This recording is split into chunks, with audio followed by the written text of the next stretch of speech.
welcome to the Spiritual American. My name is Dr. Ann O'Hare and I'm your host. And today we will be talking about happiness and authenticity. I wrote in the title, Happiness, No More Faking It. So we're going to talk a little bit about that and I'm going to share from my own experience. But before we get started, please consider, if you're listening to this on YouTube, to like, share, and subscribe. You know that helps us to get this content out to more and more people. And of course, please consider sharing with your friends and family as well. So if you've been watching these episodes, the last 2 episodes, we're really going deeply into some painful experiences. One of them was exhaustion and another was disappointment. And today, as I was thinking about this topic of happiness, I want to share my journey with this topic. I don't think I ever knew what happiness really was. I knew what excitement was. I knew the happiness of winning a contest or the happiness of my team winning the ball game or the happiness of somebody getting a promotion or getting a new dress or something like that. There's all kinds of circumstances in life that are positive, that we have a positive feeling about. But the internal happiness, like happiness from within, if somebody says, "Are you happy?" That's kind of a question that people take seriously. I can only speak for how I grew up in the area and the time that I grew up. Other people may have a different relationship to what I'm talking about. But everybody says, "I love you," but nobody says, "I'm happy," where I came from, right? I love you, I love you, I love you, but are you happy? What? You can say, "I'm not happy," but we wouldn't really even talk about happiness. So today, I want to talk about how I came to happiness through one extreme, which is excitement. So I'm going to search for happiness. I'm going to do it through relationships. I'm going to do it through eating. I'm going to do it through, this is like addictions too, right? Looking for happiness, looking for satisfaction, personal happiness and satisfaction. Obviously that doesn't work. And anybody who has some kind of control over their life, maybe they tried to do some of those things and it didn't work. Okay, so we can be clear that that doesn't work. So going after external physical things definitely doesn't make me happy, right? Second thing is, when I got together with my husband, right now, I was married previously, but my husband now, he's been practicing meditation for 40 years plus. And I would ask him, he's very calm, right? So he has a very calm exterior. So I would ask him, "Are you happy?" And he would say, "Definitely, I'm happy." And I would be like, "Well, where is it? Where's the happiness?" Because I'm used to like seeing it, like where's the excitement? Where's the happiness? Where's the energy? And he said to me that happiness also could have a peace in it, like contentment, like a peaceful happiness. Now, I believed him. I love him, so I believed him, but I didn't have any relationship to that for myself at all. For me, it was all about how this isn't working, that's not working. I can't quite measure up to the goals I set for myself, and therefore, how can you be happy if you're not measuring up? The other thing is, it's like a joke, but I shared this too on the podcast. Like, I don't do things that I'm not good at. So why would you do something if you're not good at it? So because if you're good at it, you'll be happy. If you're not good at it, you're going to be unhappy. And I remember going bowling, and there were people who would go bowling and get gutter ball after gutter ball and laugh and have fun. And I'd be like, how could they be having fun? If I'm not succeeding and it's not working and I'm not doing well, how can I be happy? How can it be fun? So those are the kind of background experiences I've had with happiness. It's either externally related with excitement or this kind of unrelatable piece that I didn't really understand. So what I want to talk about is authenticity as an alternative. So if you are out there and you have the same experience as me, like it's excitement, excitement, excitement, and now it's driving you crazy, or you see other people that are peaceful and content and whatever, and you just can't relate to it, I'm going to suggest what I have gone for is authenticity. Tell the truth and be responsible for yourself. And what that does, I'm going to say, is builds my self-respect. I'm getting emotional as I'm talking about this. I can't think of a topic more personal and deeper than what I'm sharing right now.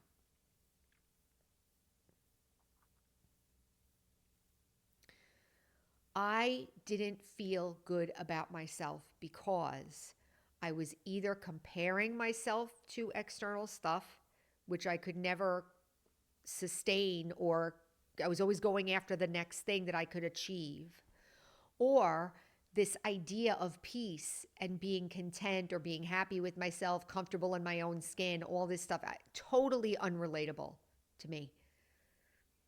So I really didn't have any other option. So what I did was I started meditating, and I had to tell the truth about where I was. And thank goodness, you could say God or the universe or whatever created a circumstance for me that I had a safe relationship or safe friend, my husband now, but he was my friend. I had a safe friend who could be with me exactly as I was while I tried to figure this out. So where does happiness come in here? I'm going to say that the fact that I'm sitting here talking to you right now and telling the truth about this brings me a deep sense of self-worth. And I feel valuable because I'm telling the truth. And I can't be the only one out there that feels this way. So what does authenticity do? What is it? What happens when you start telling the truth? Start telling the truth to myself. Start telling the truth to others. Start telling the truth. What happens? I start getting a little braver. I start getting some courage. One of the things I was thinking about was the Westerns, like the Clint Eastwood Westerns. And I had shared on the podcast before how I never liked Westerns growing up because I didn't understand them. Like the men would be standing there and they would show the close-ups of the eyes and the close-ups of the eyes and and I'm like, what's going to happen? Nothing's happening. Like they just spent 20 minutes looking at everybody's eyes and nothing's happening. I didn't understand it. I didn't get what was actually happening. I didn't understand the subtext. And the subtext I understand now is self-respect. Who has the most self-respect? Who has the most personal fortitude in that moment? So for me, happiness is connected to authenticity and connected to self-respect. I'm proud of what I'm sharing right now. So I'm proud. And in that pride, I guess you can call it happy. I'm proud. It has worth to me. And that is a way to build self-respect and be comfortable in my own skin, or be able to be engaged with others without feeling like I have to hide, not having to be afraid of others. Freeing myself up a little bit. I don't have to always be quote unquote perfect or anything, because I'm learning that I can be honest about how I really am, and that's okay. I want to suggest that authenticity is better than happiness. Happiness is something that comes and goes, I would say. The word happy, it comes and goes. I'm not always happy, right? But I can always be authentic. The word authentic comes from authority. Authority. I'm an authority over myself. Do you know what a big deal that is? I can't be talking just for myself. How many of you out there feel like even though you have money and you have a job and you have a family and how many of you still feel internally like you're not in control? How many of you still feel like you're not happy with yourself inside? There's a sadness inside. There's something not right. Even though everything on the outside is okay, you can't put your finger on it. There's nothing wrong, but you don't feel right inside. And then I keep saying to myself, oh, well, I need to be happy. I need to be happy. Or I need to be peaceful. I need to be peaceful. I need to be happy. I need to be peaceful. I need to be happy. I need to be... Okay, guess what? Let's be authentic. Let's tell the truth. I don't want to be excited anymore. And I'm trying to be peaceful, but I'm not that successful at it yet. And that's the truth. I can be with that truth. I can stand on that truth. I can share that truth with you out there who don't want to meditate, too busy, too scared, too whatever, maybe not aware of scared, but too busy, it doesn't make any sense to you. It doesn't hold any value to you. It doesn't seem to be that it would have any practical use. If we keep doing the same things every single day, we're going to have the same experience. I'm suggesting here today that happiness is fine, but I didn't really relate to it much. I mean, I could be happy anytime. Yeah, okay, yeah, I got the thing to work. I'm happy. I'm doing a new podcast. Yeah, I'm happy about that. But how do I feel about myself? Am I ultimately content and peaceful within my being, that I'm radiating this peace and light and love all the time? I would like to say yes, but that's not really true. So what is true? What is true is that I'm practicing meditation every day. I'm studying every day because I want to experience more and more authentic me. Whatever that is. I'll share another thing. When we're on a journey, sometimes we compare ourselves to others, like maybe this is how I should be, or that's the way I should be, or this is the way I should be. And then somebody will tell you, don't compare yourself to others. And then intellectually you say, oh yeah, I shouldn't compare myself to others. But if I don't have an internal sense of who I am, how can I not compare myself to others? I'm looking for some stability inside myself. So authenticity and stability. Authenticity helps build stability inside. Stability of self-respect. And I'm going to say right now, if I have self-respect, happy is just fine. But if it's happy's not there, I'm still just fine. Peace is fine. But if peace is not there, I'm fine. Because I know who I am. And I'm telling the truth. Back to the Westerns. Of course, in the Westerns, it's all about revenge and justice and all this stuff. In this case, it's about self-respect. It's about standing and saying, this is who I am, and this is how I feel, and this is where I'm at, period. It's very powerful. I was talking to one of the leaders of the Brahma Kumaris who have been studying for maybe 50 years. And I said that truth is the only thing sometimes that we have to hold on to. If I can't be happy, I can't be peaceful, I can't be generous, I can't be whatever, at least I can tell the truth. And this person said, that's very attractive. The truth is attractive. And I'm going to say authenticity is attractive. Not that we want necessarily that that's our aim to attract, but it's nice for others. If I tell the truth, it's nice for others. They can deal with it. They know where they stand. And also, I'm going to say a little secret. If I'm authentic, it gives others maybe a green light to be authentic also. That's why I'm sharing this right now. So for me, I'm saying happiness versus authenticity, or happiness and authenticity. The main happiness is self-respect. And one last thing. however the personality shows up, okay? It doesn't matter. You show up as you. Show up as you. Be honest, be yourself. At least that's stable.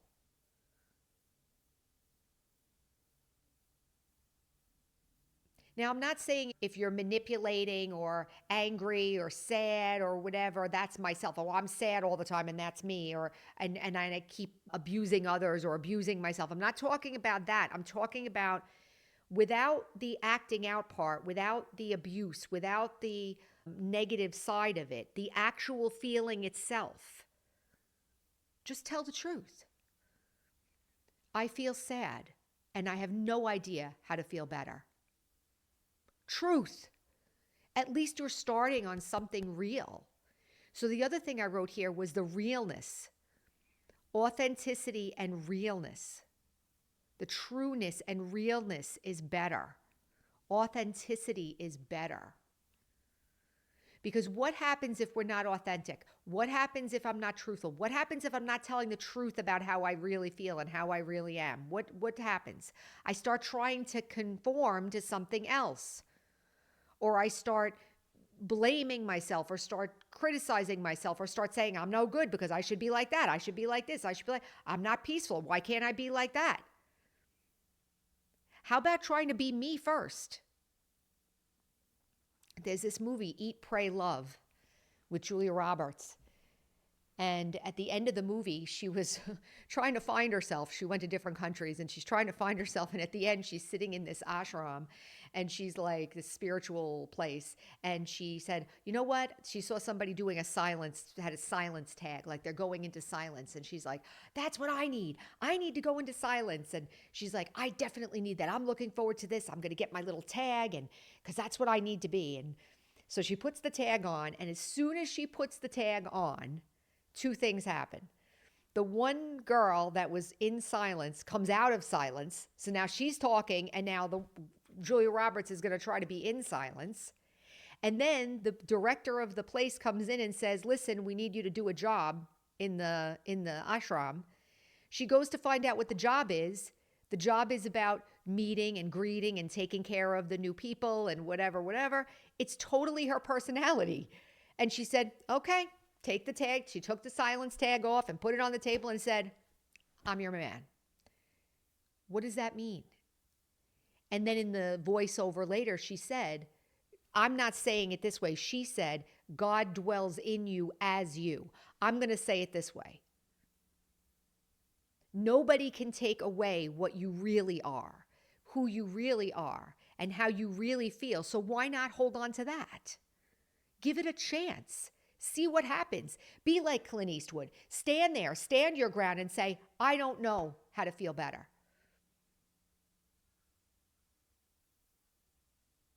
Or say, Dr. Ann, you're full of it and I don't believe a word you're saying. Fine. That's true for you. Great. Well, what I have found is that if I stick with that, the truth, it is painful at times because all the little it's not like lies on purpose, but all the little misconceptions and deception about myself and all the little comparisons and this and that, they all like hurt when they get chipped away. It's like rust getting chipped off the self. It's okay though. After a while, you'll get used to being authentic. Authentic is much better. So if you ask me right now, am I happy? Maybe, maybe not. Right now, I don't think it's happy. I guess so. I feel happy to be sharing. I feel good about it. But it's not this like nebulous, unrelatable thing out there. I have something to stand on. I'm standing on my own self and my own authenticity. So I'll leave it there. I hope that that has given some of you something to think about. And also, again, what is the role of meditation in our lives? What is its role? Its role is to help me to pay attention to me. Find out what's going on in my mind. Get control over myself, my emotions, and control and to be authentic, to be real. And whoever I am is fine. I don't have to be running and comparing and doing all this stuff anymore, but I have to use some method to find out what's really going on. So meditation is the method for that. So I'll leave it there. Remember, our slogan is heal, empower, and serve. And until next time, take care.